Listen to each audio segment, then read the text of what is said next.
Yep. Good evening, everybody. You know what it is, like it always is, every Thursday, the Literally Anything podcast for the people. Welcome, and as always, three times. Welcome, everybody. Um, it's Thursday. You ain't doing shit else. It's 7:30 to 9:30. You gonna sit here with us and have a little fun, talk a little shit, go home. That's the order of things. We apologize for slight lateness, but technical difficulties and electronics, but we here, and that's really all that matters. As you can see, for the time being, it's just me and one other guest. So you know how right, you got friends and shit. You got people who you rock with, but then you got like brothers, like people who you got like elementary school memories with that you really grow up and y'all see each other get into y'all greatness and shit, and you want to celebrate that. That's what I'm talking about right here with my guy. Introducing, as he has whole name on here, Jeffrey Willoughby. Anybody who fuck with him for real, call him J Will. You know what it is. What's good, bro? What's up? What's going on? Hey, man, just doing what we do here to, kill a little time, but talk about some important shit, but still have some fun. We got a nice little balance here, man. I'm glad you decided to come on and join us, man. I appreciate it wholeheartedly. I appreciate it, man. Thank you. No Thank you. So we'll get into it a little bit later, like with a little more detail, because I'm gonna wait for Left to pop back on because he was having a few technical difficulties. And when Left get on, we'll get into the regular flow of how we do with our guests. But cool. Jay, my man, got a thorough situation. Is it a boxing like academy? Is that what you would call it? Like a no, right now, King's Corner Boxing is just private training. Okay. I met a good friend of mine, and it basically just took off. It's only been going on for 3 years. Okay. But it just took off, and my main objective is the kids, man, the youth. But right now it's just private training. And we won't get into the details of all that. Don't give us too much. I just kind of want to get people quick. Not yet. Because I'm gonna give you a minute to really like get in depth on what it is you do, man. Because I feel like we need more people doing. It's a lot of niggas talking, man. Like a lot of people, like they'll pull you to the side and stand on the block with you and talk all kinds of brilliant ideas, but they don't never do nothing. Like you a man like myself. Like I get up and go do this for these youngins every day. This is what my job is every day. And yes, that's what I do for a living, but it's also what my passion is. It's why I coach. It's why I do all these other things. So I always like to have people here who are about action, bro, not just running their mouth. And you are an action individual, and I respect that, man. I love it. All right, so as y'all all know, we usually start with hot take, but because Left is not here just yet, I'm gonna kind of veer off into something slightly different. Make a quick little announcement. Now, for those of you who follow us on everything for the most part, we made an announcement last week for our first annual Literally Anything happy hour. And let me get the screen up. Give me 1 second, so I can show y'all the files, because gotta keep the files on deck. But yeah, basically, we're putting together a happy hour, and it's not for anything other than. Let me see if I can. Oh, wait a minute, too much. Didn't want to go there. Yeah, there we go. So it's Friday, August 12th, from 6 to 10 at Howl at the Moon on 15th Street in Center City. Admission is completely free. You will receive 2 tickets for drinks that will only be $1.50 drinks. So you will have 2 tickets to get drinks for $1.50. It's probably going to be well liquor, but again, you didn't pay for none of this. You have the opportunity to buy a $3 wristband that gets you extra liquor, or a $6 wristband that gets you higher shelf extra liquor. But on top of all of that, you get to come hang out with the fellas. The whole team will be in effect. Myself, Left, D Hood, all friends of the show, Rod Riley, Shoddy, anybody who you see come through here on a regular is going to be in attendance. Hopefully we get to get some of our other fellow Philadelphia podcast people out there. I'm definitely extending invitations to all of them. I want this to just be a good, cool summertime event for people of our likeness who are really doing like thorough shit. So that's what the move is with that. I'm really, really hoping that as many of y'all can get out as possible. Like, cause I ain't gonna lie, like I ain't putting no money up for this. Like Howard the Moon just they showed me some love. So I figured it's for the people. Why not show the people the love? So we gonna all go in there and have a good time for a low price, and that's just really what it's gonna be, man.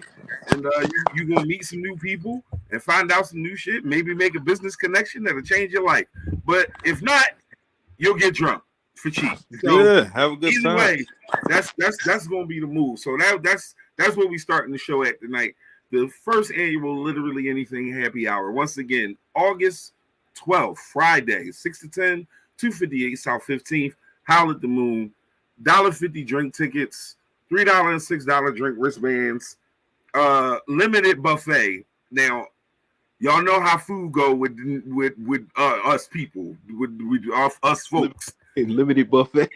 Like, bro, if you plan on eating food that they giving you for free, don't show up at 9:30 like, why ain't no food left? You know it ain't no food left after like 7. 7:15 is the best for you. You're not getting no grub. So if you want some of the buffet, show up at a reasonable hour because I'm not answering for none of it because, again, it was free. Now, how we always start the show, what we always do, we start our show with hot takes.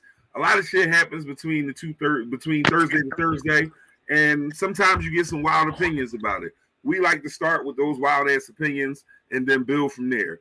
So the fact that we only have one person here today, usually we got a whole little 3 or 4. It's just the 2 of us today. So Jay Will, what's your hot take, man? Like, what did you see something on the internet that just gave you a crazy opinion? Did you have a conversation with one of the folks in the street? Like, what's on your mind, bro? Man, you can see a lot that's going on in film. There's so many hot takes. One in specific, I'm trying to off the top. You had to give me a minute. I had to think of something, man. Yeah, no doubt. So I'll give you what it was for me. Give me 1 second, cause all right, I'll give you what it was for me right now.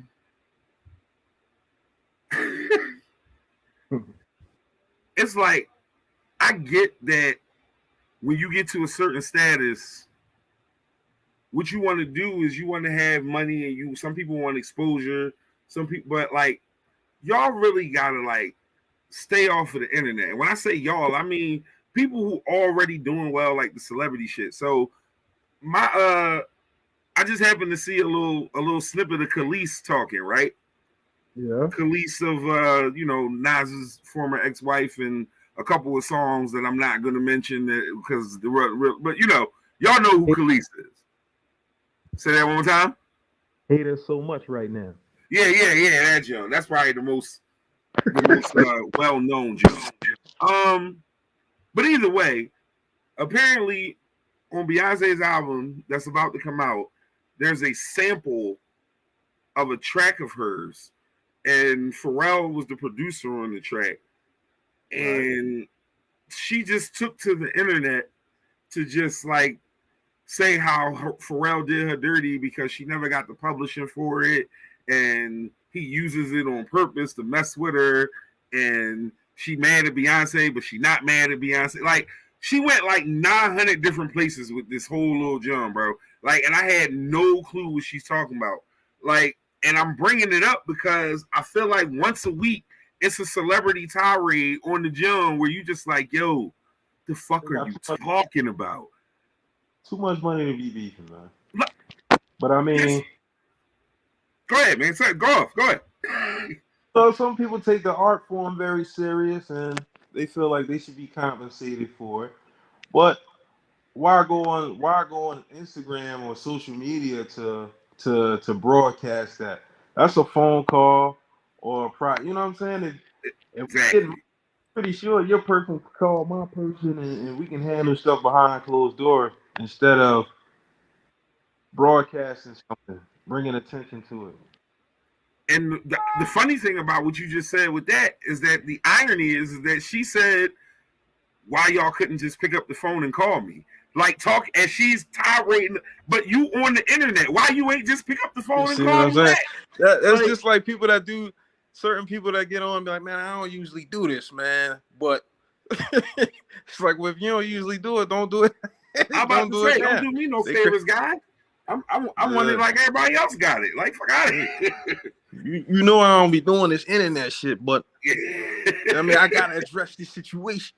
It's like, yeah, no, that's clown shit, man. You gotta, but again, but the bigger part is that for the most part, when people hear this, they just be like, shut up, stop bitching. Like that's like kind of, I feel like more and more for like the mid-tier celebrities, like people who like in the flow of shit now, people care what they want to say. But like if you one of the motherfuckers that used to be famous and you try and come back, the comeback don't work. Like the comeback don't work. That's what it's gonna look like. Exactly. I mean, because you know, perception is everything. And Khalees, I'm pretty sure she's well off. But like, you know what I mean? For you to get on there and whine about that or whatever the case may be, people may, you know, their opinion may be, oh, she looking for fame, or you know what I mean, she trying to get back on, or she got music coming out. Right. I mean, that's just a phone call away. Now, I do want to mention a hot topic, man. Go ahead, bro. You know, I'm a huge boxing fan. Okay. And I had a feeling we would get into a boxing conversation at some point. Listen, man, this Terrence Crawford and Errol Spence, that's all I've been focused on, man. Right. I've been getting a lot of, you know, I'm an Errol Spence fan, super fan. I know you are. I've been getting a lot of flack from a lot of guys. Les will be here in a minute. Hood is not probably going to be with us most of the day. Him and the wifey just celebrated their situation, bro. The youngin is here, but I just want them to sign a contract, man. I'm tired of hearing rumors. I'm tired of hearing about this person is scared, this and that. I just want somebody to sign the contract, bro.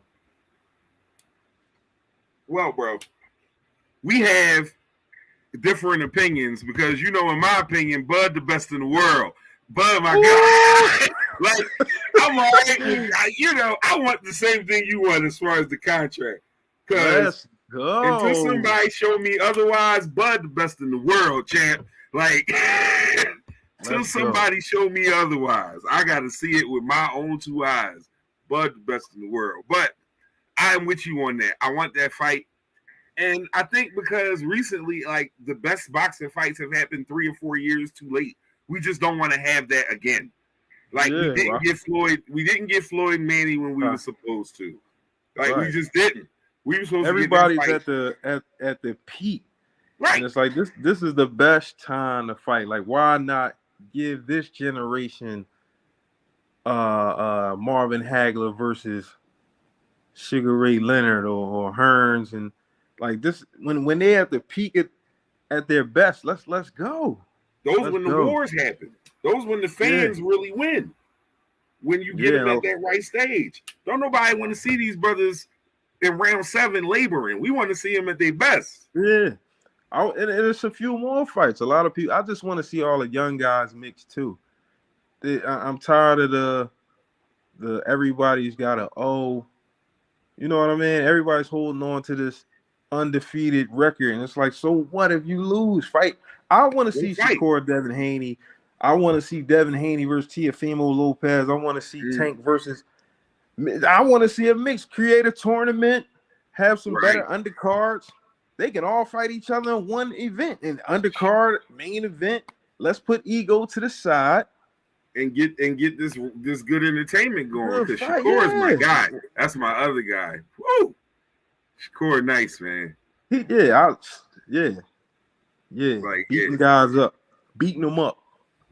Yeah, no, but again, as it became more about paper, those fights became harder to make. You know what I mean? Like, unfortunately. It's too because now everybody trying to do what Floyd do, and y'all not him. right. But see, everybody's trying to follow the money Mayweather, but they not following the pretty boy Floyd, what he had to do to become Money Mayweather. Everybody wants 20 million off the bat. Floyd Pay-per-view is put in done. work They before need to he get started getting them paydays. He put in a yeah. ton of work before he started getting them paydays. Yeah, no, you facts about that. Niggas definitely act like he started getting that right from the rip. No, he had to. That was a Right. power move. He calculated that shit all the way up. Right. So I just think this generation of fighters, the influence is different, man. Like it's money kind of messed everything up, and now everything is the flash and the protecting the zero, taking less punishment, getting the best out of I think that's every why situation. so many people have flocked to UFC, man. I was one of the last converts. I was not a UFC guy until about maybe 2.5 years ago, man. I It's still so can't much get better. into it. All the fights that you want to see happen. Like like the fights that are supposed to happen because Dana's the only one controlling it, and he's got his Right. He got the situation right.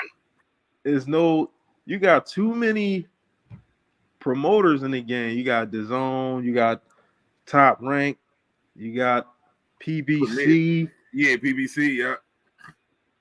Shout out to Al Heyman. I like to thank Al Heyman. Yeah. Like at the end of every fight, right? Like before God. Yeah, they thank Al Heyman before. Yeah, I like to thank Al Heyman. Yo. My man Jesus. Yeah, he thank everybody. You out. Al Heyman first. I mean, other than that, man. Again, that's what the game became. Also, I think the heavyweight game being so mid really hurts boxing because people like heavyweights, man. Like those fights. When we grew up, heavyweights ruled, man. Yeah, the Riddick Bulls, the Mike Tysons, the Holyfields, George Foremans. Those were the fights people wanted to see, and it's welterweight. And they also made the fights happen. They ain't just not only would the people want to see them, but they made sure the shit happened. Like now we gotta like pray that you can get on the right side of the right camp. Yeah, that ain't how it go, man. Yeah, because it's definitely watered down now. It's messing the game up. It's like I said, because on the other side, you got, you know what I mean? Like UFC, every time a fight, somebody say, "Oh, you this in the rankings? I want to fight this person. Who you calling out?" They set their fights at the end of every fight.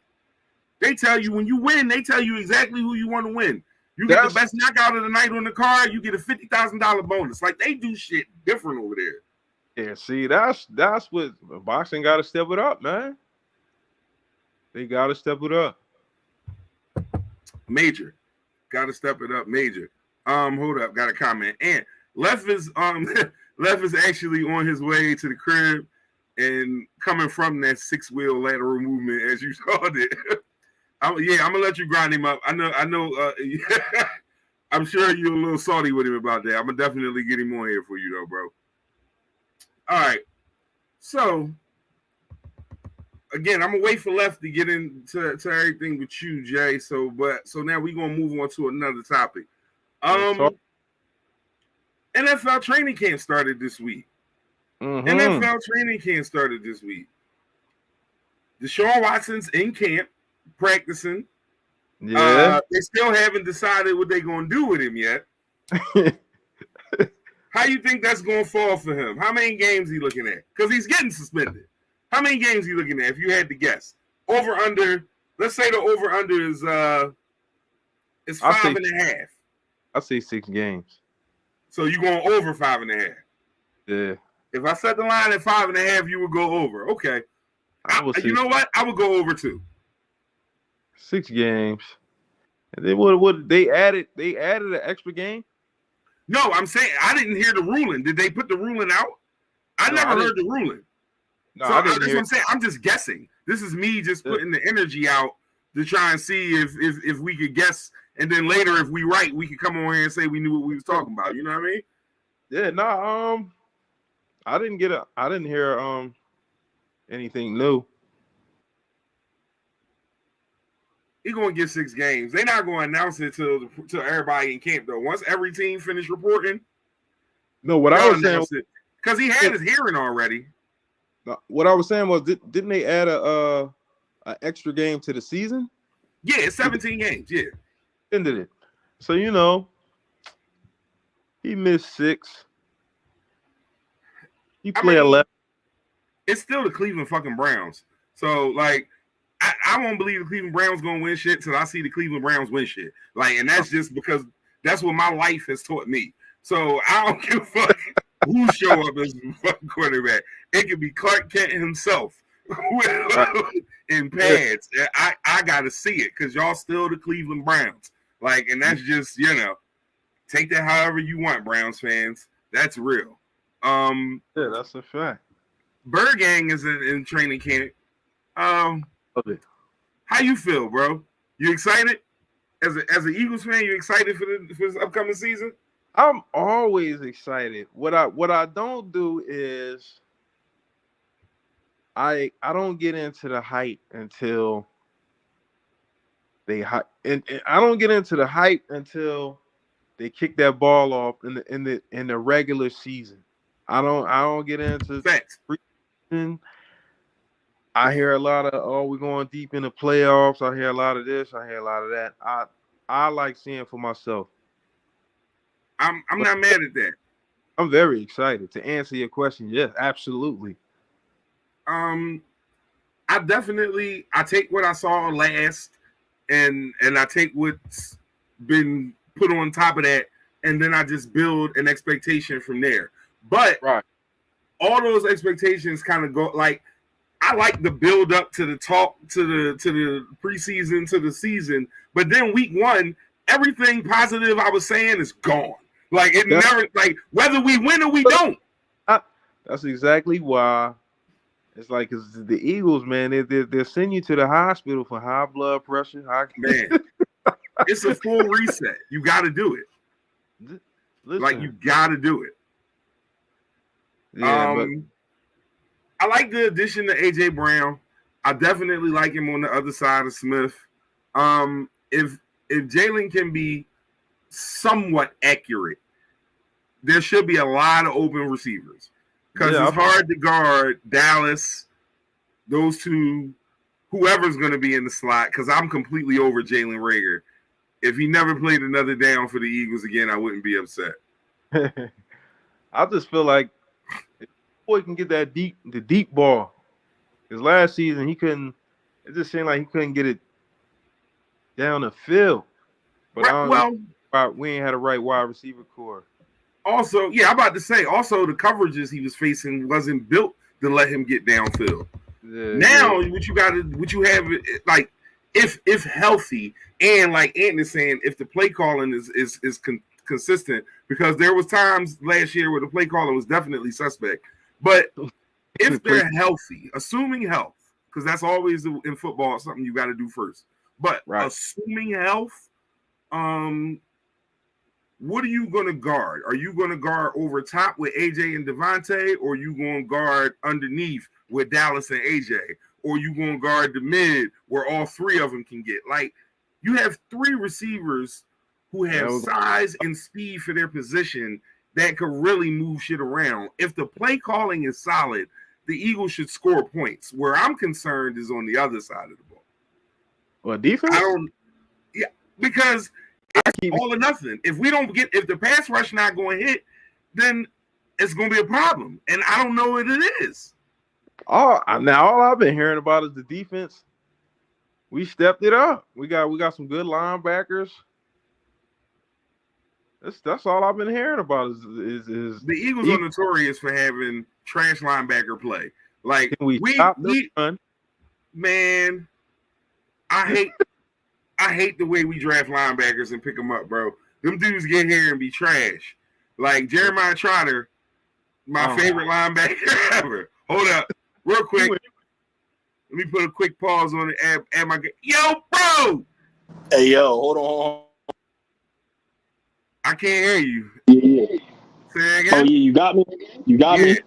Got you. Oh, yeah. We out here. I got What's up? I got a handful of minutes. I'm about to say, what it do? Hey, bro. For those who wondering, my guy D Hood just fell into function. Congratulations, bro. Thank you. Yo, it was wild, wasn't it? Not really, for real. Not the. I mean, I'm talking about like in here. I ain't talking about like. I'm talking about in here. Yeah, because all right, so boom. What's good, Jeff? I heard a lot about you, a lot of great things. I don't want to overstep that. So boom, yeah, and no, like it was just like mad. All right, so put it like this. I take care of so many people. Well, I mean, really not people that I was taking care of, you know what I mean? We seen what happened. But Right. historically speaking, I've taken care of so many people. And then like now, I never knew what it was like when motherfuckers be like, yo, slow down, like take care of yourself. So now, like when I'm changing his diaper and like I'm doing this, I'm doing that, it's like, okay, I'm taking care of myself right now. So now I know what that feel like. Right. So yeah, man. Thank you. I'm super fucking happy for you, bro. Oh wait, I brought it. I said one day I was gonna bring it to the balcony. Oh yeah. I figured today would be a good day. Not for long, nigga. I'm moving on Monday. Oh, okay. Land. Damn, I gotta come fuck with your doorman. Look at them panelwood elevators one time real quick. Nah, it's cool. It's definitely cool. It's cool. I just came back to the crib to just straighten. Well, we didn't know that he was coming yesterday. We had the induction scheduled for Friday. So I'll get into the whole story next week. So, Yeah, but here nor there, he came definitely early, and like she only pushed for like 40 minutes. Like, she slept through her whole labor overnight. She was groaning and stuff. I wake up at like every couple hours, check on her. So she groaning all night, and that's what she do anyway. So then she woke up and was like, "We having a baby today." I was like, "All right, bet." Long story short, she had a whole bunch of shit in her car that like stuff that we needed to move, and why we thought we had to Friday, we didn't. So yeah, so I came to the crib. I got in the car, bro. I got like a light from the hospital, and I was like, damn, like it ain't gonna be too many of these car rides by myself anymore. Oh no, that changed. Coming home to empty crib, dropping some boxes off. That ain't the, you feel me, bruh. Nothing was the same. That Drake album. Oh, like, that's what it looked like. That's what it looked like. No, I'm saying that's what your life just did. Oh, yeah. Hold on. Yesterday. Yo, bro, but definitely tell my friend that I love her and I'm proud of her because I know she was. I know Dia watching. I'm a FaceTime Dia when the show all over and everything, so y'all can talk and everything. You have my iPhone phone number too. Oh yeah. Text me. Cause I forgot you got one of them. You got an iPhone 8, nigga. Thank you. You know what I mean? Nigga, got free my iPhone 8. It's free. It's everyone doesn't have money like you. It's a bitch somewhere for not having what you have. It's a bitch somewhere watching this right now. They're like, my side girl got a 5S with a screen crack. Yo, my left was on here, but he was in the well, so he had to jump on. He about to get to the crib now. I don't know where that nigga at. I was hoping y'all would jump on at the same time. But yeah, man. Welcome to the club. I guess that's all I really can say, bro. Happy Father's Day. Thank you. Yeah, like yesterday was really Father's Day for you. Like the actual Father's Day. Hey, bro, my neighbors is funky. Hold up. Can I flip my camera around? Oh, hold up. These niggas is funky. I never looked down in here. Can y'all see in there all this shit? Red cups or something? Yeah, these funky ass. How They you have pay all this money? major to be beer pong funky? going on. Yeah, you know how much money it costs to live here, and you just want to be a funky ass bitch. All right, y'all. Love y'all. I'm about to let me finish unpacking the situation, and I'm about to go back to the hospital. Love you too, bro. We see you next week, man. For sure. All right. Good brother D Hood jumped on. Yeah. Congratulations to that brother, man. Hey, AJ Will, I was telling him, right? We was trying to give him the lay of the land, like, bro, you think one thing, but I promise you, the day that youngin get there, it's gonna be that moment that hits you. You'll be like, damn, shit is never gonna be the same again. Yeah, you can't have nothing to yourself. But mind you, now that's not a negative thing necessarily. It's a negative thing on some levels because you don't have privacy no more. Oh, that's you don't have none of that that's shit. gone. Like all of it's over. But it's the best feeling in the world, man. Like being a dad, being a dad, man. Being an uncle, being a part. Listen, man. I'm a kid myself. You know what I mean? I'm a kid at heart. So now just raising the next generation, man. It's a beautiful thing, man.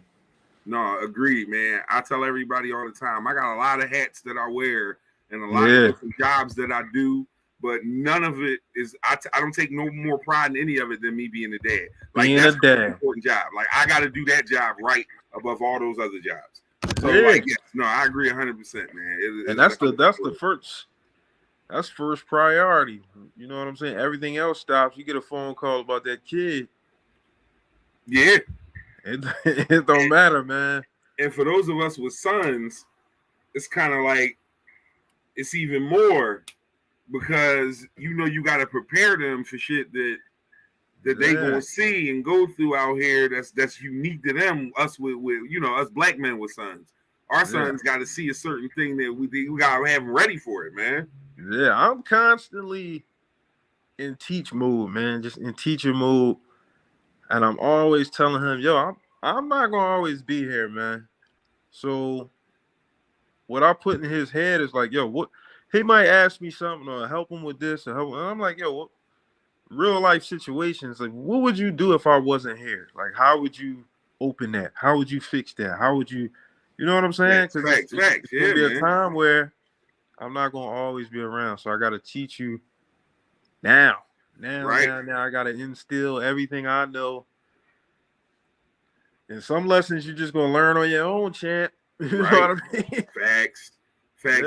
Hey, J. Will, real quick on a personal note for me and you, right? It's wild because I'm sitting here and I'm looking at you, right, bro?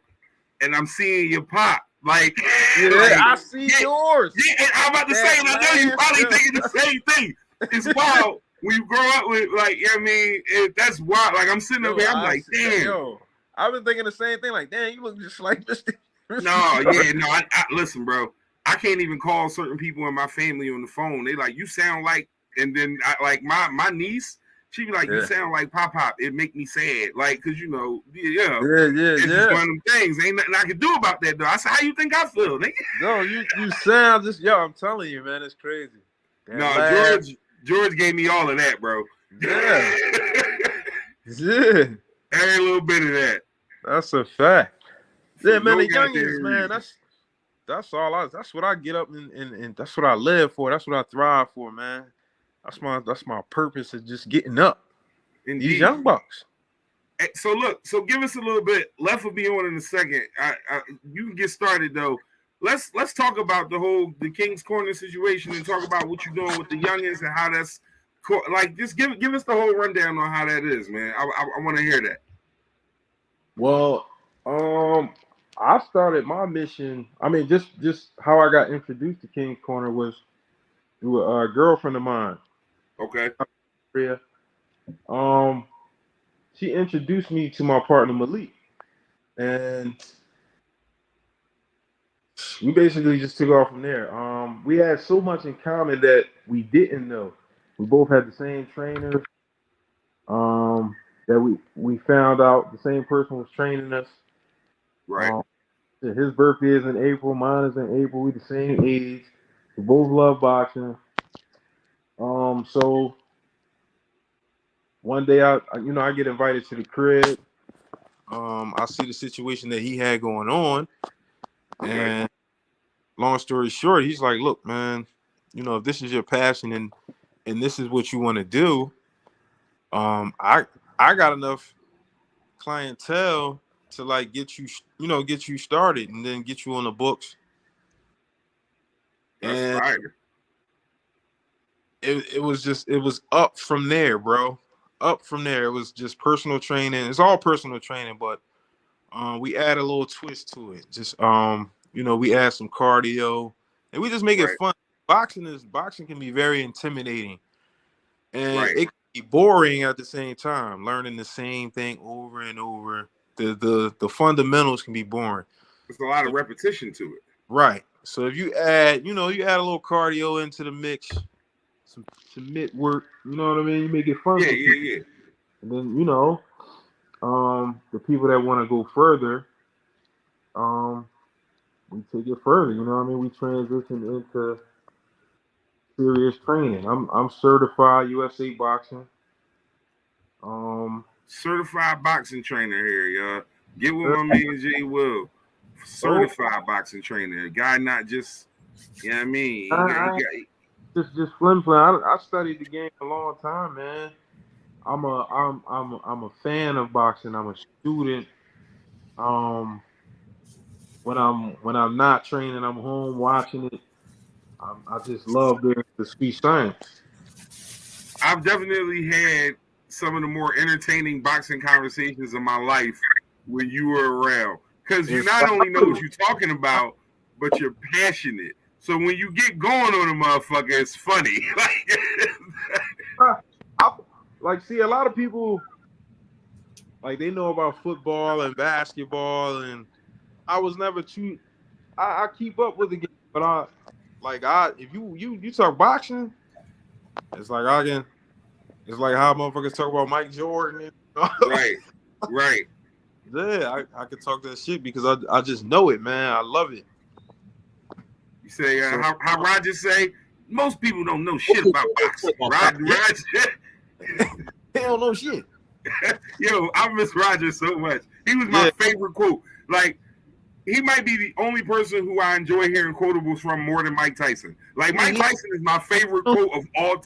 Like, but like Roger might have had him though. Like, yeah, man. So it's just entertaining. Yeah. So after that, so eventually that training led to parents bringing their kids, and we met another gentleman that became a business partner of ours just through training. We my partner Malik, that's a part of King's Corner. He's actually the owner.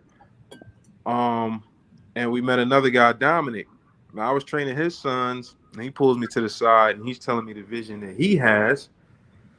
And I had a conversation. We bring Malik in, and we like, look, let's start a nonprofit for the kids. Right. We all had the same vision for at-risk youth and education and just gun violence. Just we're all on the same mission. So we came up with a name, Momentum Youth Center. Be on the lookout for that. Because we are in the stages of starting that. We just, we're gonna get a building, and we incorporated some good things in that. Like it's almost like your YMCA, but with a little twist. We got boxing, we got music, we have art, we have culinary. You know what I mean? Just and just we want to get them all off the streets, whoever we can. You know what I mean? We want to get involved with youth detention centers and that whole cycle, man. That whole cycle. Hey, Ant, I'm gonna let you get your shit off. Ant, relax. Just give me 1 second. Let's get all this information from the guests, and then I'm gonna let you chop left hand off. Give me 1 second, Ant. Ant said he got some words for you, bro, but I'm gonna let him get his shit off later. Please. I'm gonna let you. That's crazy. But all right. So you got the situation going. What do you have going right now? Like, is it like a specific like summer camp thing, or that's just the youngins you got lined up right now? Oh no, that's summer camp. Those are Okay. parents that they sign their kids up. So it's week to week. Yeah, we do boxing. We got swimming, basketball. We do a field trip. We camp them out. Like that. I like that. Yeah. Because I saw some of the videos you put up, like just of the young boys out there working, man. Like, and they in the heat, man. Yeah, I'm about to say they invested, man, because some of them was some strenuous ass days out there, man. Yeah, and they love it, man. It's all teaching moments for them. It's discipline. You know what I mean? We're not out here teaching them to go out here and my man Ant wants to know what's the ages that you work with and where can he donate? Appreciate that, Ant. Oh, no doubt. That's love. Hold on. What was the first question? The first question was your age range. That's the first question I put out. Age. And he also wanted to know where you could donate. It's usually. This is your first summer doing it, right? No, this is my third, bro. Third summer? Okay, I'm sorry. Maybe I just wasn't paying attention. I smoke a lot. Yeah, I would say 8 years old is when their attention span is usually 7, like 7 up. 7 to we got teenagers. The oldest teenager we have is 15. Okay. Yeah. So it's hard with that age because they kind of think they know everything once they get to like 13. Like they think they can fight. Yeah, but they jump right in. You know what I mean? It's definitely a ranking system. You got one 15-year-old, you got about two 13-year-olds, and the rest are like 11, 9.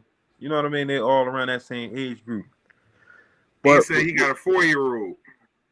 I mean, if I can hold their attention for a few minutes, man, they can throw a 1-2, 1-2-3 combination slip.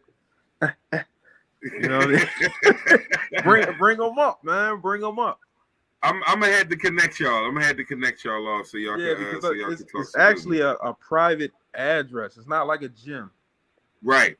This is like the setup is professional as shit. Like it's all right in there, but it's not like if I looked up boxing gyms on Google, I wouldn't find y'all. Yeah, you wouldn't find it, and that's right. the beauty of what we do, bro. It's basically word of mouth, social media, and it just takes off. Once you get in that atmosphere, and it's the experience that keeps people coming back. Like that's an organic way to grow, though, man. I feel like those are the things that flourish the best. Yeah, like I feel like the organic things, like when it's not a whole lot of. I didn't put a bunch of advertising money behind what I'm doing. I just went and did the work and did a good job, and people told other people how good of a job I did, and another person told another person and told another. That's person. it. That's it. It's good. It's good energy, bro. It's all good energy, and that's what I provide the most. I just provide an experience. I'm gonna put some music on. It's like going to your barber. You go to your barber for the experience. You sit down. He might have some decent music on. He might have a dope movie on. You know what I mean? He gonna put you in the right situation, which you gonna come back. Right. Hey, I got Ant who's definitely trying to get involved with this. I'm gonna link y'all. Ant, give me a second. I'm gonna get J Will information, and I'm gonna send it to your Facebook or something. I'll do that. And I appreciate that. Yeah, no doubt. That's why I wanted you on, bro. Like I knew what you were providing was something that people needed to hear about, man. And also, like I said, we like action-oriented motherfuckers around here, man. We into that. Like people who really out there doing the shit they talking about. And we always come in that around here, literally anything. Brother Left, I see you over there getting your vittles in. I'm gonna let you. Man, you gotta. Hey yo, now you peeking the window. I ain't even gonna hold y'all, yo. Wawa got these fucking tacos. Like, I ain't even trying to blow Wawa up like that, but these shout out to Wawa. I wish Hood was you just miss Hood, by the way. First off, bro, you eating Wawa tacos, man? Yo, dog, they smack, bro. They smack. I don't know, bro. I don't... You gotta Why try I got anything now, man? Yeah. Hey, Ant, is your name the exact same on Facebook? I gotta make sure we friends so I can send you any information I gotta send you, bro. No, I'm not eating Wawa tacos. I'm sorry. Like, it's just me. Like, I respectfully, like, enjoy your food, but it's certain shit that I don't think Wawa is for. Tacos is on that motherfucking list. I didn't think it was until I got these motherfuckers. Yo, I need to, like, damn. Where the fuck is de jour? You gotta get the barbacoa joints, man. You said what? You gotta get the barbacoa joints. Oh shit. So get right to it, man. What you had some questions or something you want question? No. I got time today, cuz. You know. So listen, right? So like you've been doing it for a while now. Have you had anybody who you train with or work with go on to any like sort of like larger prominence, or are they all still kind of at that younger stage where they haven't really advanced to that just yet? There are not yet, but as I'm still learning. I'm still I would say at least 5 fighters that I want to start taking to to the next level and get into that amateur, amateur bar. They kids, right? But they special talent, bro, special talent, and we bringing it right out of them. They monsters. Like I got 2 brothers, Mexicans. They remind me so much of the Benavidez brothers. Ah, that's high praise, bro. All we doing is sharpening them up to just dominate. They it's like it was like they're born with it. Some people just have that. When you start training certain people, you already know, like, oh shit, like he got it. You know what I mean? Just no, boxing is definitely a field thing. Like you see the people quick who got like everybody can't do it. Exactly. And everybody can't step in that ring and be effective. Right, but then you have some people that are athletic, you know what I mean? They look good, but then you have some people that like to fight. Right. That's right. The ones that catch your eye, because it's like, all right, this take a lot of heart to do this, to get punched in your face. You know what I mean? Every day, get up and torture your body to you know what I mean? To be at your maximum best. You gotta run. You gotta do things that you don't want to do every day, and it's all repetition. Right, and most people don't want to do that shit.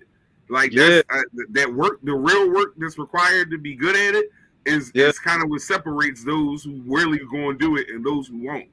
Right. So then when you got young guys that show up before they supposed to be there, that's the ones you put more energy into, you put more knowledge into. And I got about 5 in the stable, man. We're going to just coaching is next, like working corners, amateur fights, because I just want to build my book up. Right. And also I'm not ego driven, bro. Like I know I have enough education in one area where I would like to start just transitioning, like other coaches in Philly, transition them to, all right, if you want to go to the next level, you should meet this person, or you know what I'm saying? I'm not. Right. You want to be the conduit if you can. Yeah, I understand. Yeah.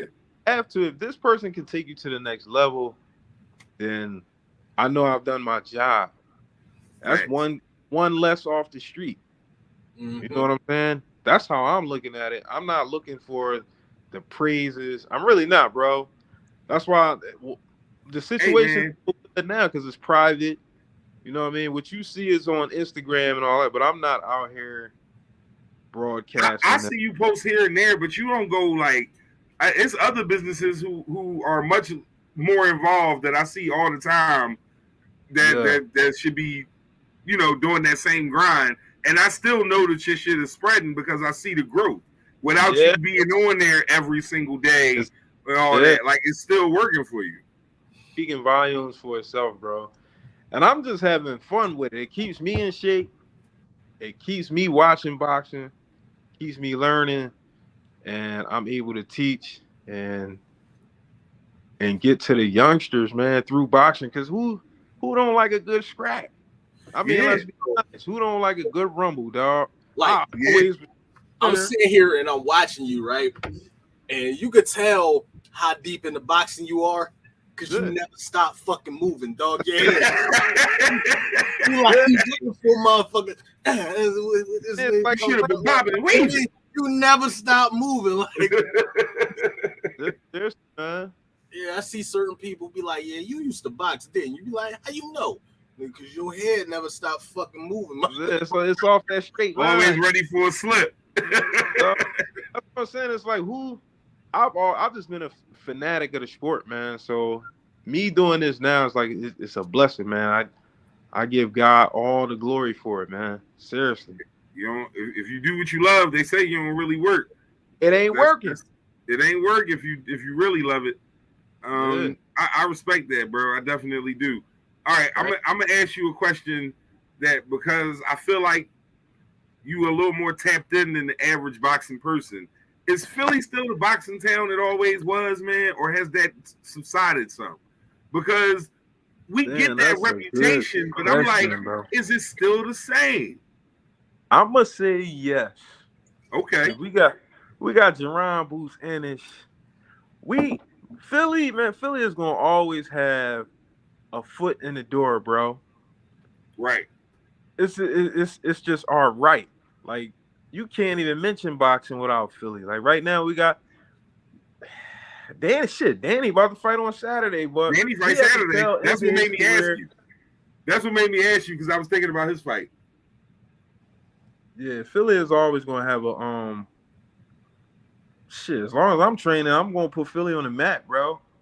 That shit. I love to hear that shit. Philly gonna always be stamped and certified. Bernard Hopkins. Yeah. I just wish he was a little more involved, unless I don't know about it. You know what I'm saying? A lot of people feel like he kind of faded off. Yeah, I just feel like. All right, so I'm gonna bring something up, and I got it all written down and kind of so nobody can steal the idea. But listen, bro, you ever peep? Philadelphia is we rich in boxing. We don't have a museum.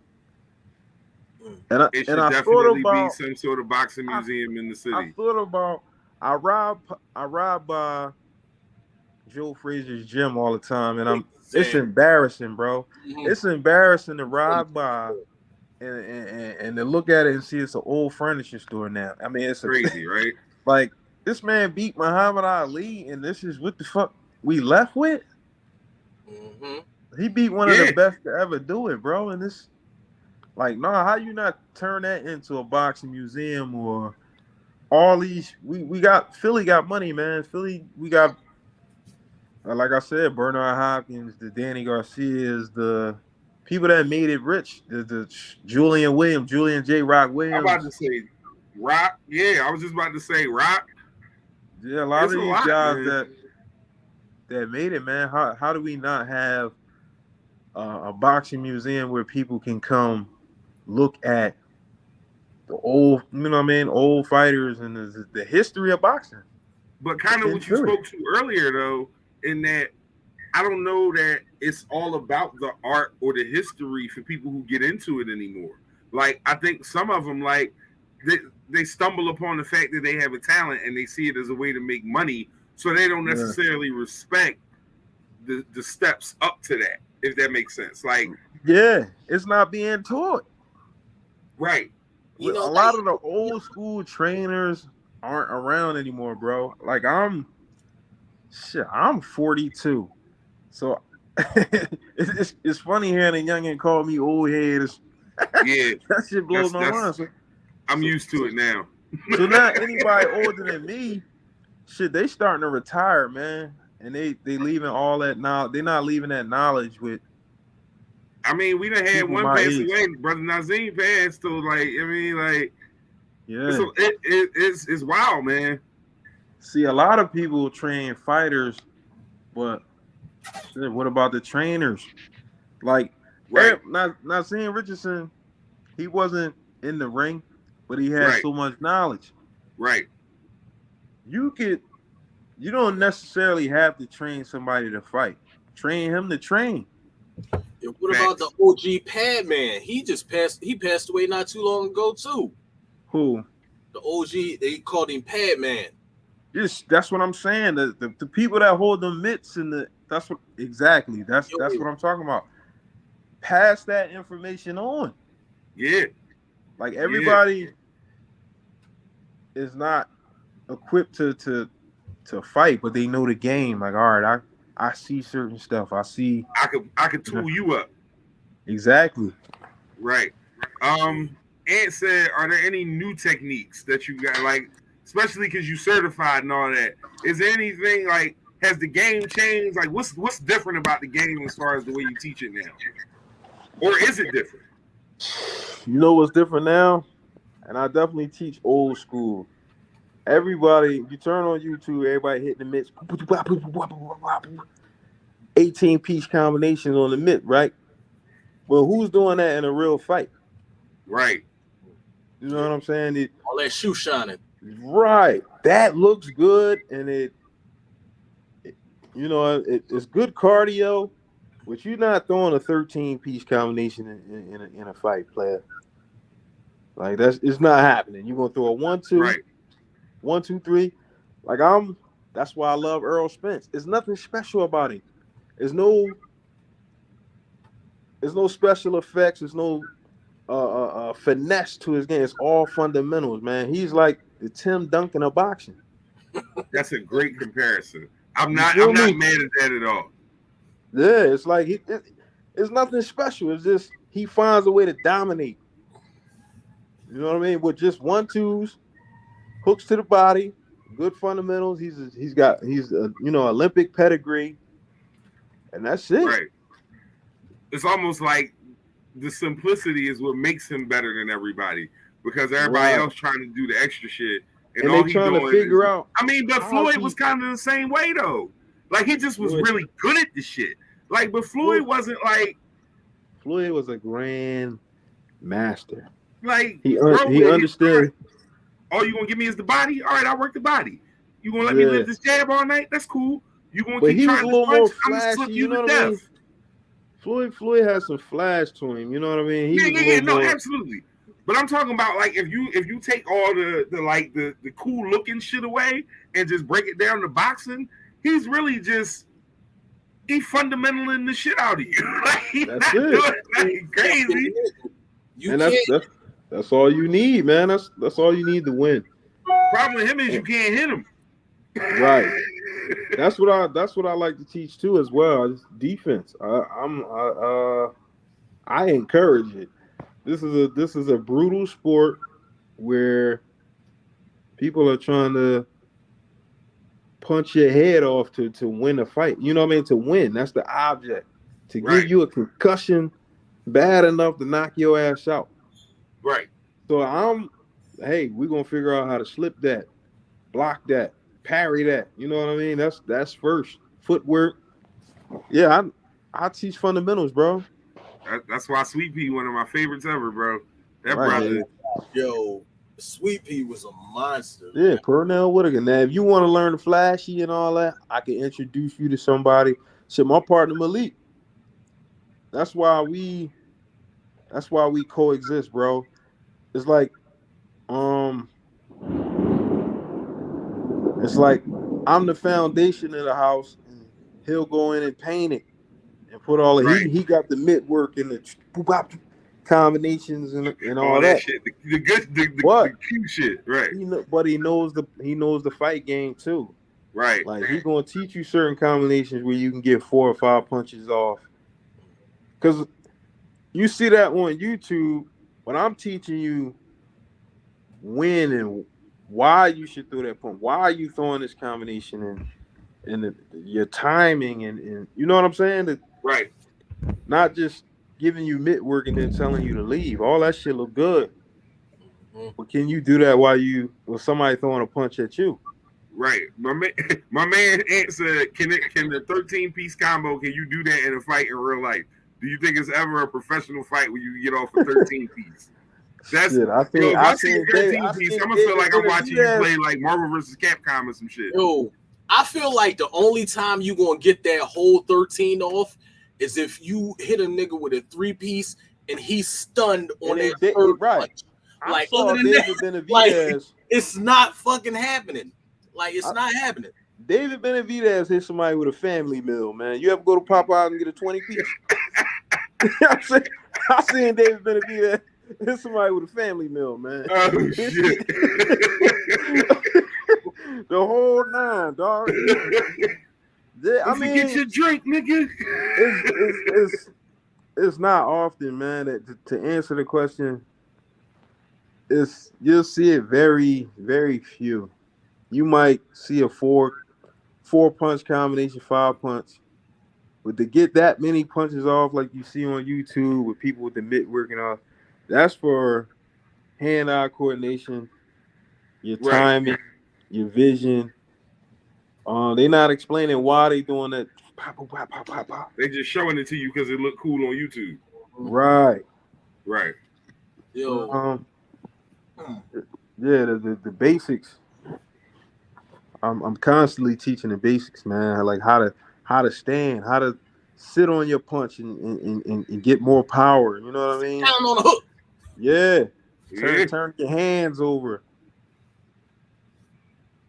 Those terms that people hear but don't necessarily know how to execute. Because if you watch boxing, you hear all that. Like the announcers say that shit and the analysts say it, and you like, all right. But like until you in the gym doing it, you don't really understand what it is they saying. Right. Yeah. It's definitely a language. It's a boxing language, just like any other sport. Like football, you know, they got their terms and stuff they talk about. Like boxing is you hear a lot of numbers. Like combinations are in numbers. Your 1 is your jab, your 2 is your straight right hand. You got southpaw, you got you got mid range, you got it's a lot.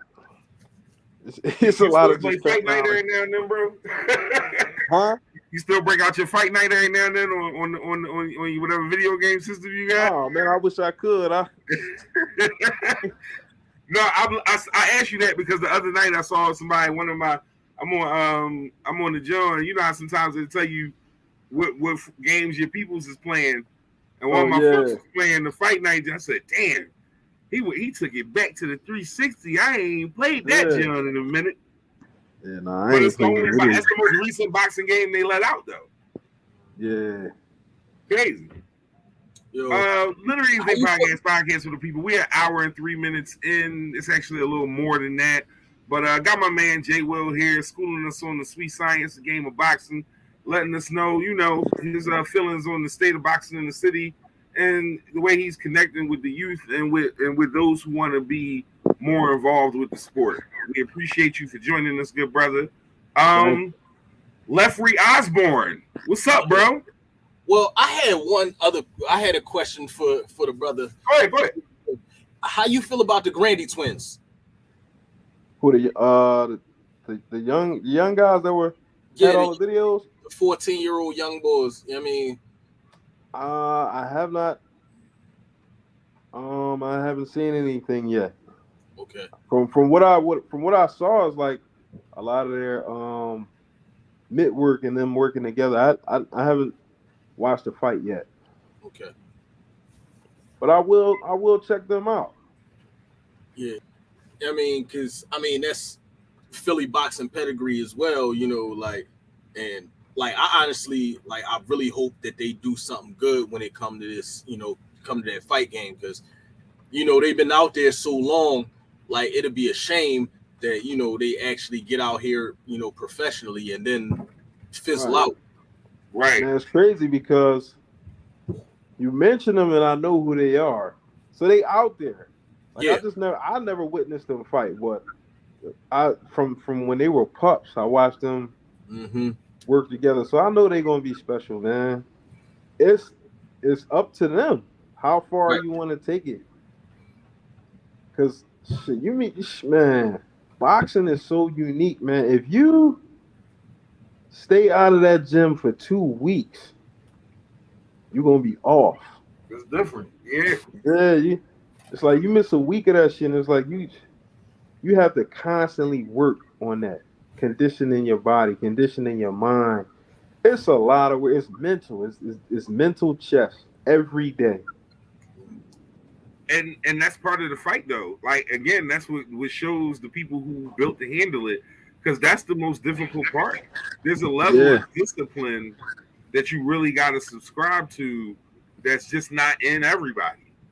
Yeah, and I'll go further. It's not in most people. Right. And man, it's a lonely sport, bro. You can go in there with a team that's going to run with you, strength train you,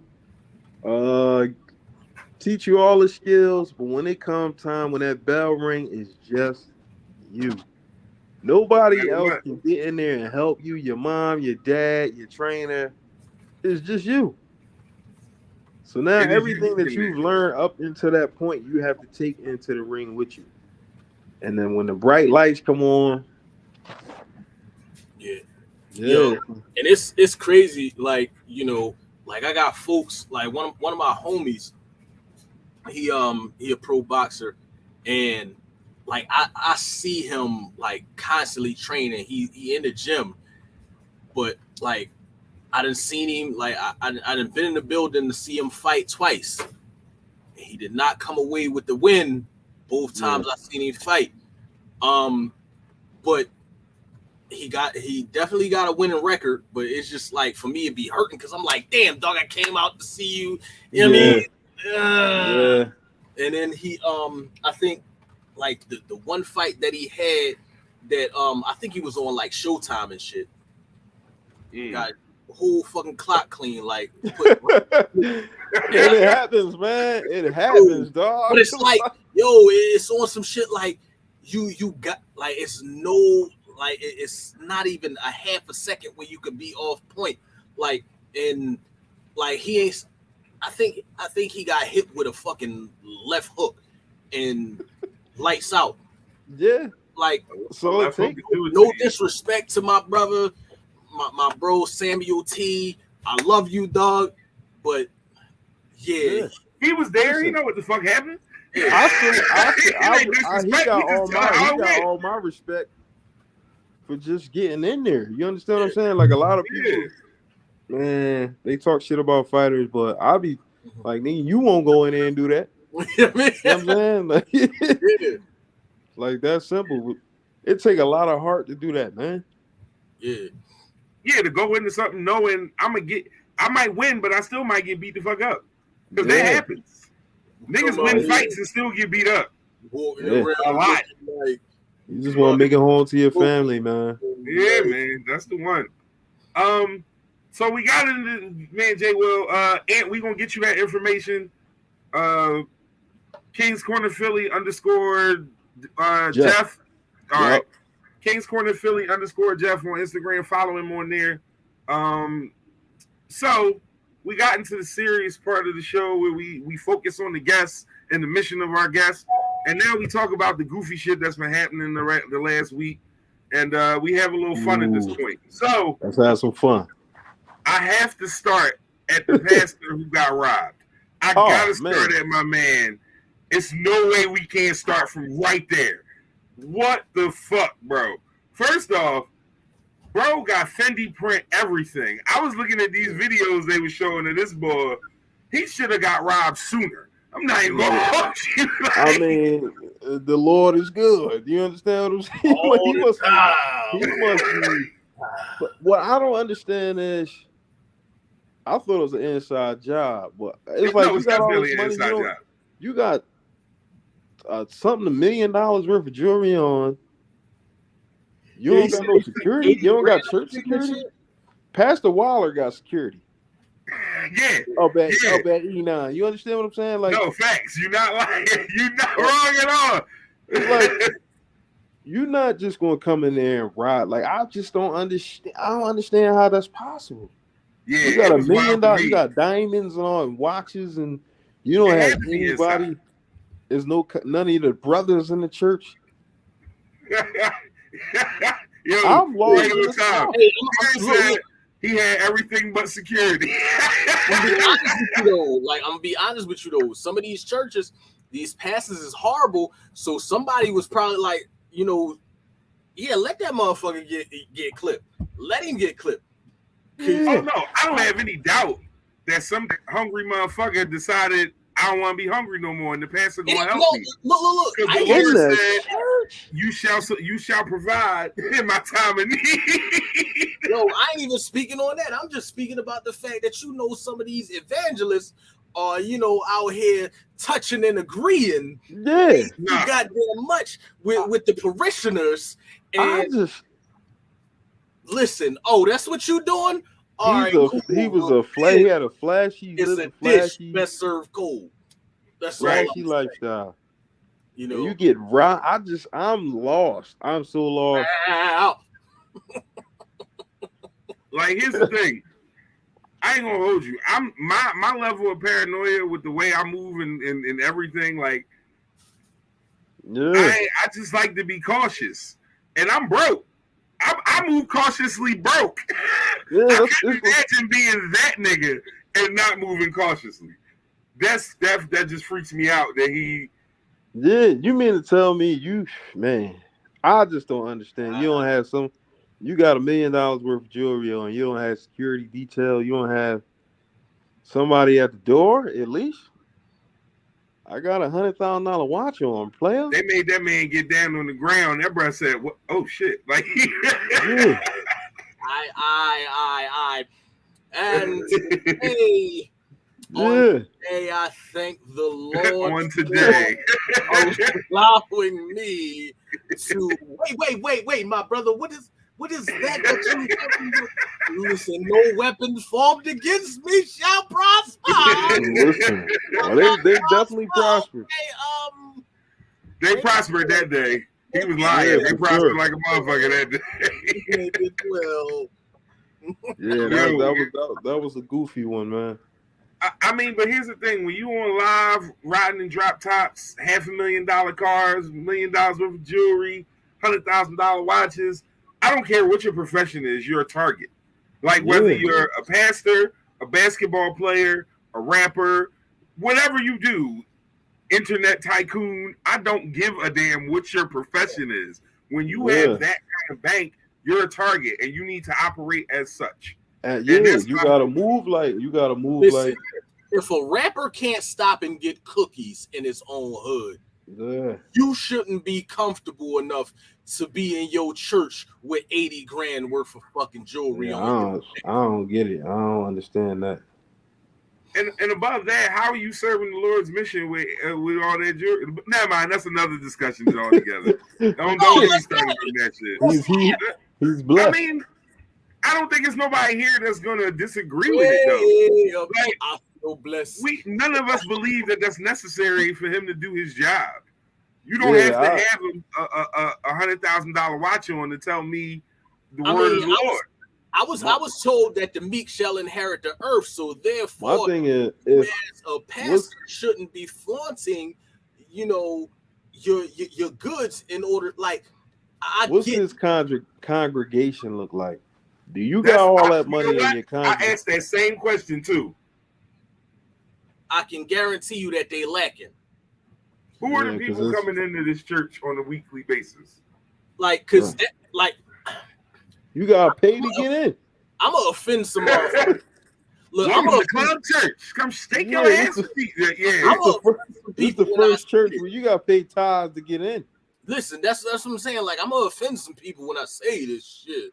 But you got some people sometimes. That's okay.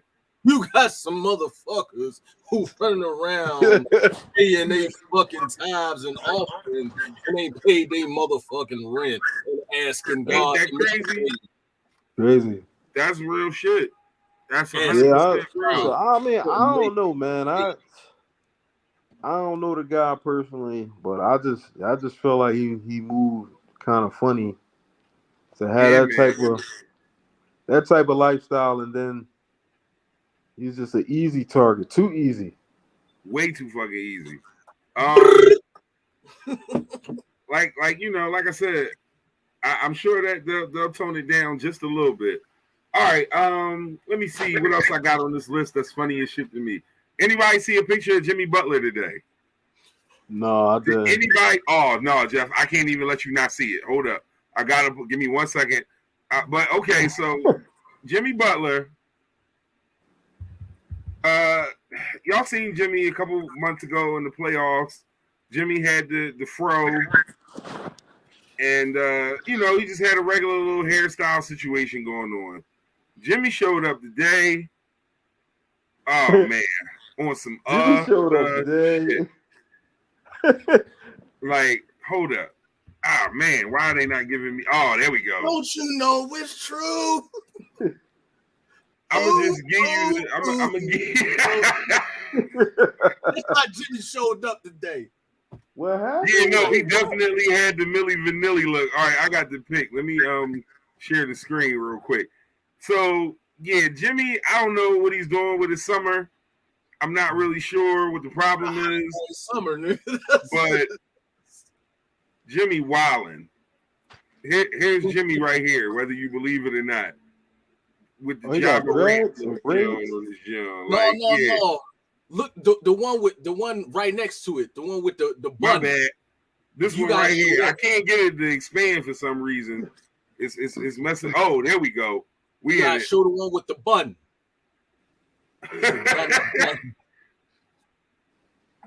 Yeah. Jimmy. Yeah, here we go. Look, listen, you can't. You can listen to Jimmy, but you can't hear Jimmy. Yeah. Damn. Can you explain to me why that's necessary? Like, niggas gotta tell me what's Jimmy thinking about with this. Weird. Like, first off, Jimmy Butler ain't no regular boy. He wear cowboy boots, listen to country music, and drink Michelob Ultra. So these are all facts. None of that shit is made up. I didn't make up none of what I just said. Those are all things we know Jimmy Butler is into. Cowboy boots, country music, and Michelob Ultra. So he not a regular brother. Like, so I want y'all thinking, like, this ain't, like, you know what I mean? This ain't that. But, bro, you look crazy as shit with these Jones in your head, Jim. Now, like, here's my question. I want to know if he went to the same girl that did Kyler Murray's hair. Oh, what happened? He got some too? No. Kyler Murray had Shorty come over to his crib to do his hair or whatever. Like, she was coming through to do his hair. She did his hair a couple times or whatever, right? So then I guess he was uncomfortable with the way she was showing up dressed. Like, he got a girl, and I'm pretty sure she got in his ear like, yo, why does chick keep on coming over here all scantily clad when she show up to do your hair? Oh, wow. So he asked her, like, yo, when you show up, can you make sure you have some pants on? Right. She stepped on him, then went on somebody's podcast and then told the story about it like it was going to make her look good.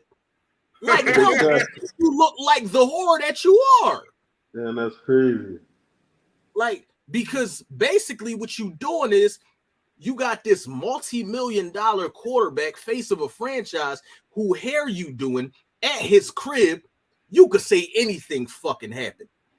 Right. He trying to protect himself. He trying to protect himself, protect his image, all that. And you gonna get mad at this motherfucker because he chose non-violence? Right. Right. Oh, crazy, man. Please. That's a tough flow for anybody, I gotta assume. I don't know. Jimmy looked like your lesbian auntie or something in this picture. It's fucking with me. It really makes me mad. Like, what was he doing with this, man? Like, I don't know, man. This nigga look like Joanna Man like a motherfucker right now. Like, what is this look? This one right here with the yeah, man. Jimmy got chill, man. Like I said, Jimmy ain't a regular bull, but he gotta chill with that shit. I'm gonna leave Jimmy alone for a minute and move on to somebody else who all right, y'all watch Deuces and Marrow before I go down this road. Anybody fuck with that show or that at all? I didn't see the couple episodes and shit, but all right, we'll table that. I think that's a conversation for Hood to be here with because I know he is familiar with him. But I used to watch it like first season. I kind of fell off it quite a bit, but they broke up as a pair. Who knows what the hell the reason was? We'll see how that goes. I know exactly what the reason was. Yeah, I ain't check. I've been watching Peaky Blinders, man. I gotta get on that. I've heard great things about Peaky Blinders. Man, I've heard good things, man. I've heard good things. What season is it up to right now? Because if I'm too far behind, I won't do it. It's been marinating for you. It's up to season 6. 6 is tough. What they like hour-long episodes? Yes, and it's so weird. Shit. That's gonna take me forever. God damn it. My ADD having ass is not gonna get that shit done no time soon. It's gonna be 24. Y'all gonna be like, you finished Peaky Blinders yet? I'm be like, I'm in season 3, my nigga. Like, I don't. Yeah, I'm season 4, but I'm like, yo, how do he? Man, yeah, it's gangster. It's one of the ones. It's like Boardwalk Empire, man. Boardwalk Empire and Sopranos. Okay, you got my attention. I might check that out. Peaky Blinders. Mixed with a little bit of hoodlum. Okay, real quick. So y'all hear about this young lady, Gina 2, Instagram model who apparently was damn near dead from AIDS and never got herself checked out and has been linked to Chris Brown, Nick Cannon, and Chief Keef. They all have supposedly hit. And this bitch had to get a GoFundMe to get her medical care together because she was half dead from AIDS. No. This is wild. Young lady's name is Gina 2, T-E-W, 2, like a Baltimore accent. Damn. So apparently she was like, she got started popping on IG. Now, these timelines is wild. Let me make sure I say that because they saying sis is 25 years old, but she been popping this whole shit since like 2016. But all these bulls hit, and doing some of this shit, she wasn't of age. So that's one thing. That's one completely different discussion from the first one. But they're saying she was like deathly sick. What like? So where is she now? Apparently recovering. Oh, interesting. HIV/AIDS treatment has advanced quite a bit. You can live with AIDS. Magic has showed us that. Yes. Magic made it. You would do anything if Magic made exactly. Like so, but apparently she hadn't been tested or none of that. Like she came across it happenstancely to find out, like, because of another thing. Because you know how it is. It's not the thing that kills you. It's the fact that your immune system can't fight the other shit. Down, yeah. That's how you die. So yeah, apparently sis was really like, all right, I'll paint a picture for y'all, right? It's 2022.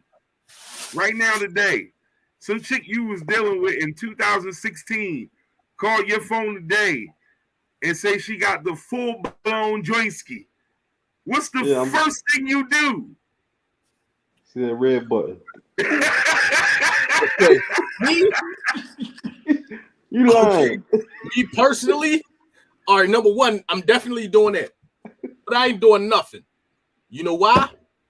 Because I get my checkup every 6 motherfucking months. Yeah, that's what I'm saying.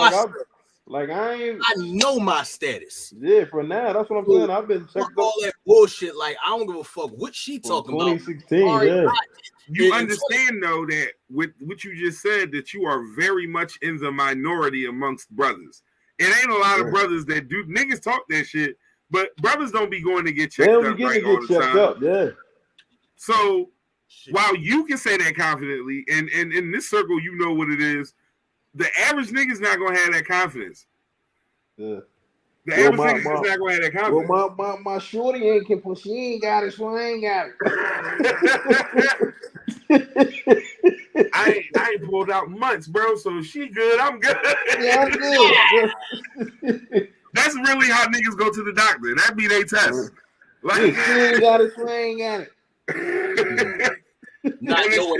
Not knowing that you could be a carrier. That shit's just like COVID. You could be a motherfucking carrier and like you could be a super spreader. Yeah, that's crazy. I mean, so as I stay on that flow, y'all, we grew up in the King magazine era from all those publications where all the chicks would be on the front of them Jones. Y'all remember the chick Cubana Lust? Is that name I saw that this morning. She had on her butt. Drugged out. She looks crazy right now. Like she hit rock bottom with it. She was star-studded before social media, bro. She was one of them ones, before this whole wave. She opened the door. This whole wave, and sis looked like that's cotton candy in the mouth that's starving. Like she looks crazy right now. Like,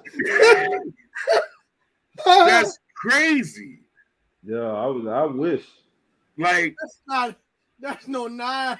That's no nice. He looking like he no nice. Yeah, that's real shit, man. Oh like, no, dog, that hurt.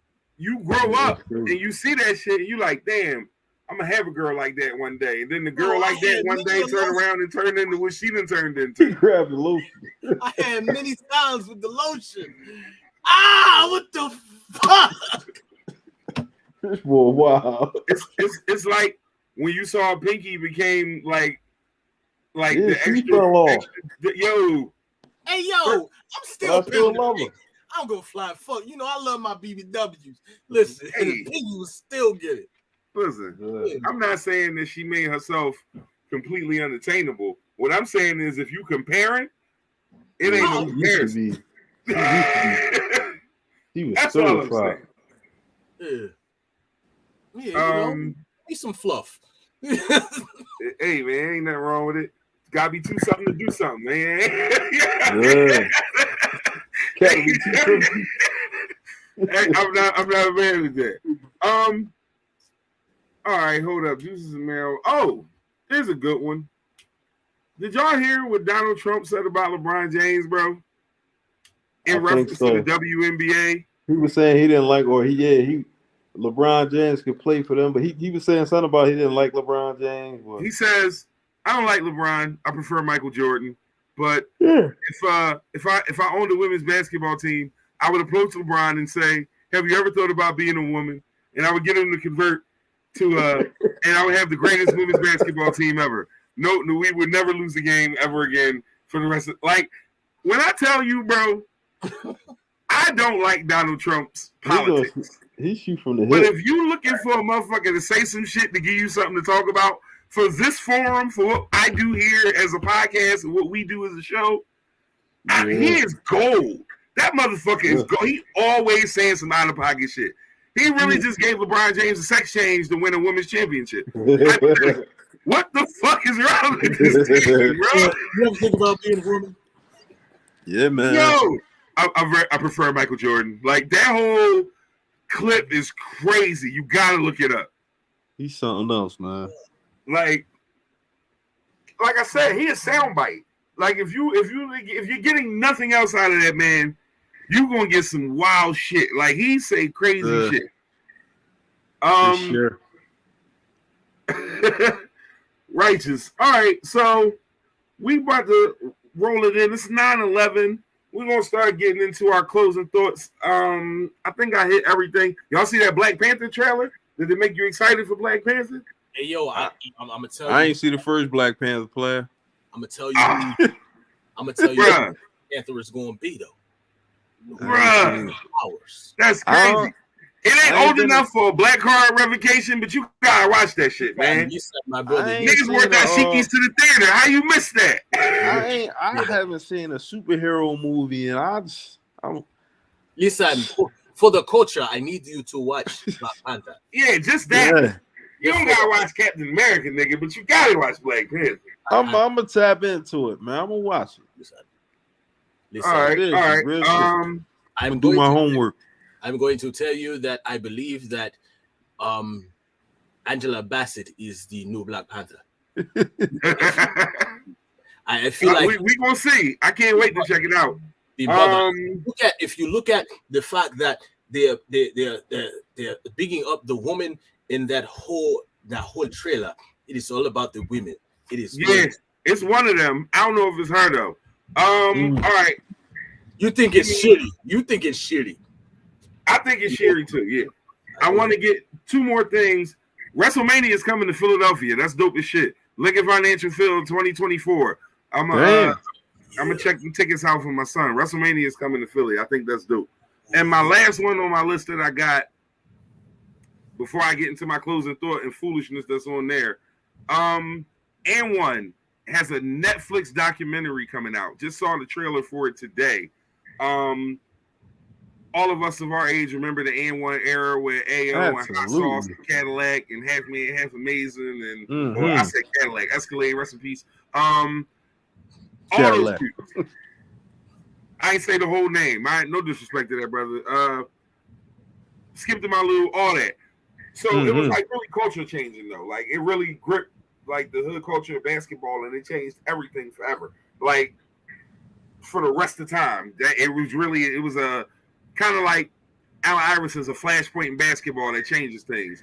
And yo, you took the thought right out of my head, bro. Yeah. Because AI, he changed the culture. Right. Steph kind of changed basketball culture on the court. Not necessarily off the court. AI was more off the court and on the court. He had a double impact.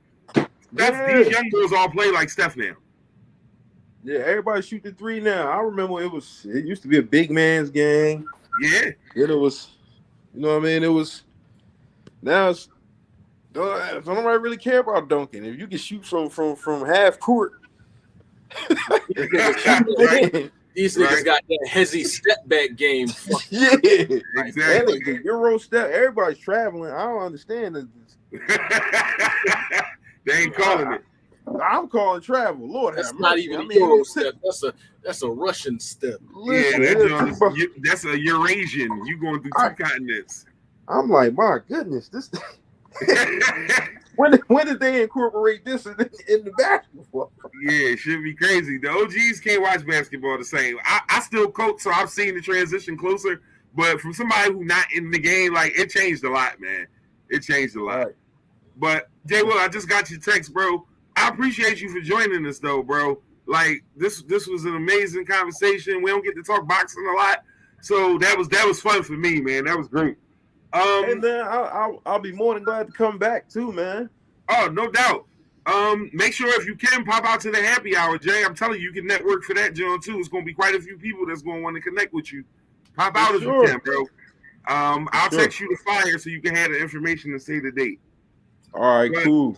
Special thanks to my man Jay Will. Like I said, been friends with this brother on some real shit since the 80s. Like it ain't a lot of niggas I can say that about. Like the 80s, my nigga. Like we go way back. That's my guy, man. Great. Blessings to you and all your family, bro. I hope everything stays well. You will not be this will not be your last time with us. We appreciate you giving us your time, before bro. you let this brother sign off, that piece of haberdashery that you have on your torso, that is very, very nice. Polo guy. Thank you, brother. That's what he do. That's what he do. Yeah. Oh man, I mean, that's some real speed racer shit right there. Yeah, I'm a Ralph fanatic, man. I'm a Ralph fanatic, man. You know, I couldn't let the podcast end without, you know, saluting you on that right there. Oh, thank you, man. Thank you, man. Thank you. No, bro, that's fire. But go ahead, do what you gotta do, good brother. Tell moms I said hello. Tell everybody I said hello. Best of we will, man. Brother. Appreciate you. Oh, that's an A left. Wait. Oh, come on. Hey, come on. I'll be on here all night, dog. Hey, I love y'all, man. Hey, love you too, bro. Please be safe, man. All right. All right. All right. That's my man Jay Will, man. You know, from the sandbox, like you said, that's been my brother for a lot of years, man. We go way the fuck back. Brother left, man. Way back. What's good? Good to see you, man. Like, you know. Yeah, man. We see you, but we don't always see you. So it's good to see you, bro. Listen, man. It's money out there. I'm chasing. As you should. I'm chasing. Like, and yo, it's wild that, you know, like, you know, me, I ain't the most religious person out here no more. But I am definitely spiritual, and I know I throw certain things out in the air, into the atmosphere, and when it come back to you, you got to be willing to make the moves to get everything that you asked for. Facts. You know, like, you can't just put something out into the universe like, yeah, I want this, I want this, I want this, and then when it come back, you be like, nah, no, you asked for it. So grab every bit of it that's out there when it come back, because you never know when it's coming back again. So, Facts, man. So that's what I've been doing. Like, made a transition in my life. I don't know, almost a month ago, and it's starting to bear fruits so far. Like, if Hood was here, he would have made a gay joke just now. Go ahead. Bear fruits. No, you said transition. He absolutely. He would have turned it, the transition and the bear fruits. Yeah. Like, it would have turned into a whole. It'd have been like a double entendre. Yeah, he definitely would. But go ahead. I'm sorry. I just had to make sure I infused that energy into the space real quick. Yeah. And shout out to the brother and Hood. The Hoods. Congratulations on the young king coming into the world today. That's a beautiful situation. Indeed, man. Welcome to the world, young Lennox. Young everything Irish. Everything Irish, man. Yeah. So for me, like, I'm just attacking. You know, I'm attacking this shit. Like these motherfuckers throwing money at me. So yeah, don't take that shit. I'm taking everything. Like, I wasn't even going to work no OT today, and they was like, "Well, we got this little piece right here. All right, get me. I'm gonna take that." So you're supposed to. Yeah. So that's what I'm on right now. Just trying to build. Looking for a house, shit like that. You know. Right. Just good to hear, bro.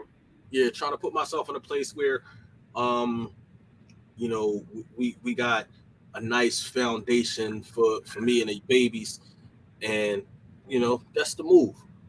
That's what we here for, man.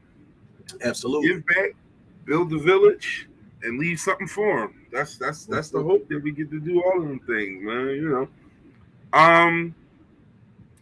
By the clock, we are an hour and 38 in, but we're going to get into closing thoughts and shut it down a few minutes early tonight, because why not? I feel like we had a hell of a good conversation with Jay Will. Like I said, we don't get to talk boxing often at all, so that was definitely fun for me, who was a huge fan of the sport.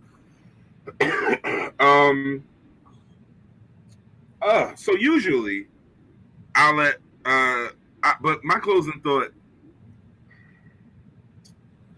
y'all know when I take these pauses, it's because y'all frustrating me. And not y'all specifically, but like the earth. Went to Dorney Park yesterday with the fam. Now, respectfully, what you do with your $5,000 to get your motherfucking body done or taken care of is your business. It is your money. It is absolutely your situation. If you want to sit in the airport in a wheelchair on the side looking like somebody dragged you through the motherfucking mud 3-4 times, that's fine with me. I don't care about none of that. I don't judge you for your decisions or your choices. I'm talking shit because that's my job and that's just what I do, but I really don't care. But here's the thing. If you're going to go through all of that, at least look right. At least look right. Like, Every man likes ass. All the brothers like ass. Well, don't nobody got no problem seeing cheeks. It's what it is. But if you got so much ass that your ass and hips are protruding to the side, but you never got your legs contoured properly to match your ass to the point where you look like it's a watermelon sitting on top of two ink pens, like that's not cute, y'all. That shit dirty. It's dirty. Like stop. You legs and like, hips and body. No, like bitch. it's a bunch of chicks in there looking like straight ants, like little ass legs with a big round. Like again, that is not your body, bitch. Somebody likes it. I'm not, and clearly these heifers is not trying to attract my eyes. But what I'm saying is if you're going to anything, I'm gonna spend $5,000 to $10,000 on, that shit is going to be flawless. Like I'm not spending that kind of money on shit to be meh.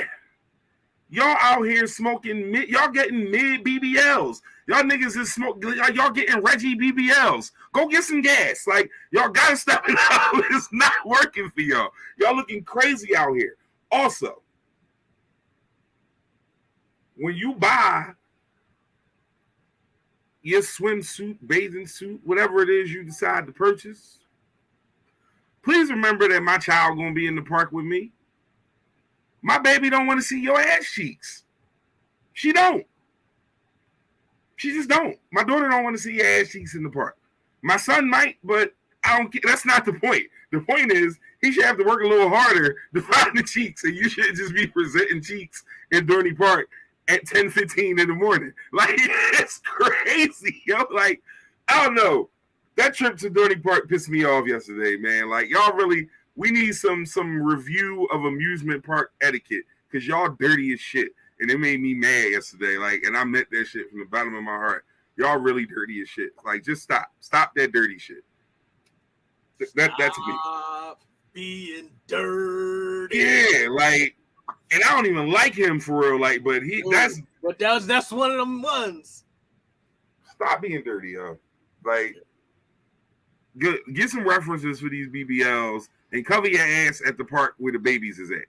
Because I should, like, again, my daughter don't want to see your ass cheeks. Like, that's really all it is.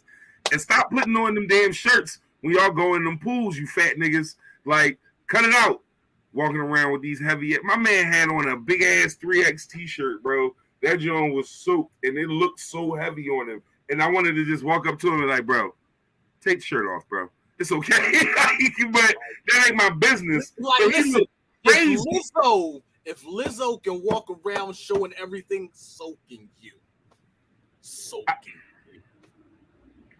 I like the spirit of what you said.